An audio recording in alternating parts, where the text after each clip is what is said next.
I'll ask you like, could you please just introduce your organization a bit, and then what is your role at the moment, and then we know that J school and journalism education is actually really, really important nowadays. So what do you think is the most important thing in education in trying to educate journalists? And what are the elements that you think nowadays are more like data? Is data journalism more important, or is video more important? So what are the skills that you think a certified or skilled journalist should have? And then and also about what's your are you expecting, because you're from Asia as well, so are you expecting journalists from Asia to do anything, like what's your expectation of that? Yeah, so basically like that. I don't know. I don't think much about the last question. Oh yeah. Oh, we can wait. Maybe it's okay. It's okay. Sorry, you were saying the last Actually, question. I don't think much about whether Asia is an important factor. Oh, okay, okay. But, Asian students or journalists with Asian background might play a very important role Right. in the Asian 21st century. Yes, exactly. Right. Okay. 안 돼? Okay, we can wait. No, 我哋等呢個佢整完。唔該晒 sorry. Okay, really. So Professor Yuan, so the first question would be, can you please just introduce your organization a bit? Yeah, our organization is called AEJMC, Association for Journalism and Mass Communication, in the United States. So it is the largest journalism and mass communication educators association of the world, and our organization is more than 3,700 members from all over the world. Of course, the majority of our organization members are from the United States, but we are still attracting an increasing number of members from abroad. And it is primarily training and educating and also researching on journalism and mass communication, primarily for college students and college professors. And also public service is a very important responsibility for our organization. So we are talking about three important elements: teaching, research, and public service. And could you please tell us what is your role in that organization? At the moment, I am serving as the president of AJMC, and I am leading the organization in making sure our organization will be more global in the global 21st century. I am now doing a five-nation Asia trip right now, and this is my fourth place for me to visit in representing AJMC. After Hong Kong, I will travel to Singapore. Before Hong Kong, I was in China, I was in Japan, and I was in South Korea. So how important do you think journalism education is? Because, nowadays people are saying, because we have the social media nowadays, right? They're saying everyone can be a journalist. So what do you think of that? Do you think journalists or professional journalists actually really need education, and education is really important? I say, always we need some kind of education to do better what we are doing. And the fundamental question is whether we have to adjust our fundamental journalism and mass communication education to the new reality, which is often characterized by social media.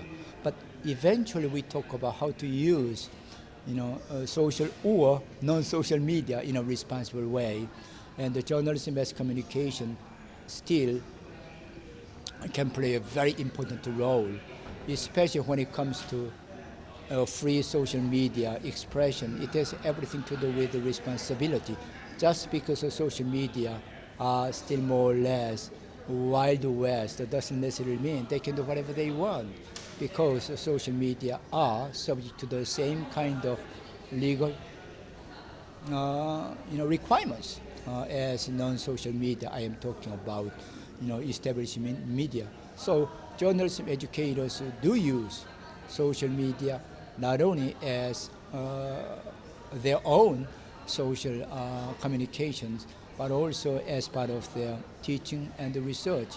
In my case, I am teaching media law primarily, but I am teaching digital freedom, and I am showing and telling what I am doing on Facebook and Twitter. I am a lot more active on Facebook and Twitter than you can imagine, even though I am more professional than social on Facebook and Twitter. But again, journalism educators can help social media practitioners who are usually not professional journalists to be socially responsible and often a little bit more professional rather than just enjoying all kind of personal ego gratification with a lot of terrible consequences. Right, and you were saying you're an expert at legal media law thing. So do you think media law education is really important? Oh, actually, yes. I think because when we talk about our society, whether it is authoritarian or non-authoritarian, I say liberal, eventually law is a fundamental to make us a little bit more human beings. I am talking about playing by the book, and we have to be honest and law-abiding citizens. It means when it comes to journalism as communication, if we are not playing by the book, who will play by the book? And the law is, of course, the minimum requirement. And of course, we should be more ethical, we should be more, how can I say, socially responsible. So if we just do what we are supposed to do in terms of legal requirements, maybe we might could do better. But again, I think media law and regulations are very important, and almost in every program in the United States, communication law is more or less required course. Of course, America is based upon the First Amendment to the U.S. Constitution.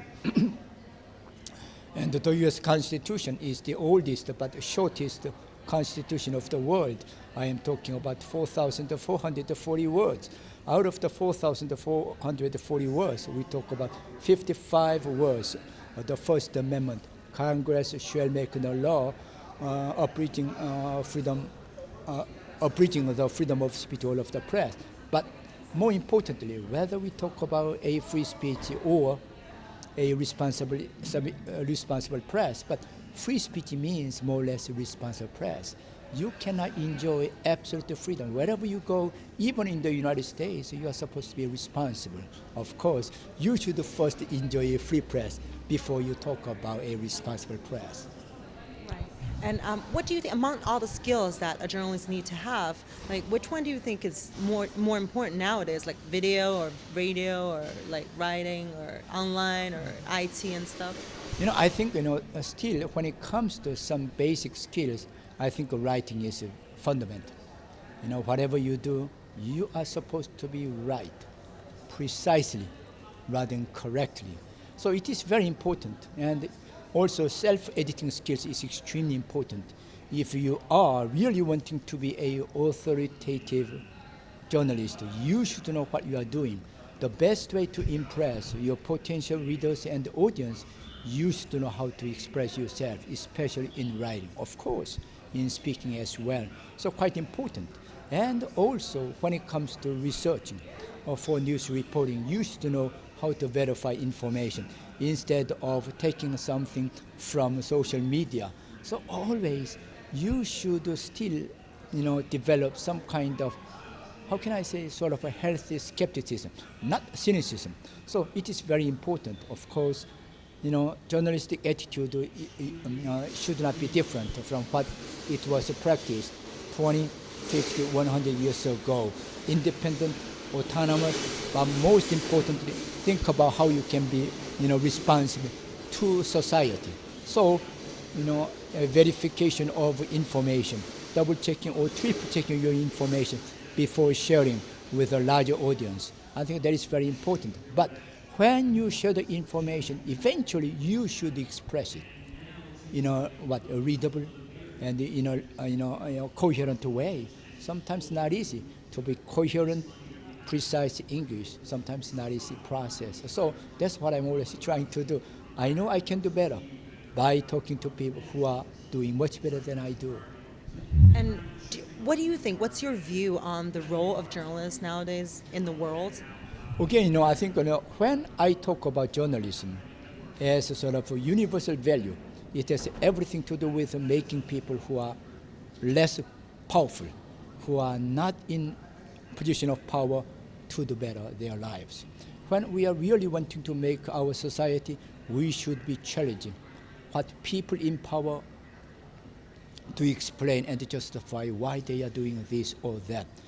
They are doing something, but they should first doing what they are doing in a responsible way. How can we make sure they are responsible for what they are doing?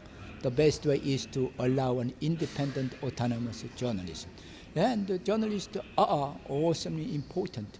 And then whenever I am asked whether some countries have too much freedom, I always say no country has imploded because of too much freedom. So many countries have self-imploded because of too little freedom. That's what I usually counter-argue. So, yes, more freedom, not less. That is important way to look at why journalism should push the envelope on freedom. If some government officials say we have too much freedom, you should ask, why do you think we have too much freedom? They always say too little freedom, they should be challenged. They should admit that there is more room for improvement when it comes to freedom of the press, even in the United States. Okay, so let's get back to journalism education again. So, do you think practical education is more important, or theoretical education is more important? I say, when we talk about journalism, especially in the United States, and the journalism and the mass education broadly, I say, it is very much practical oriented.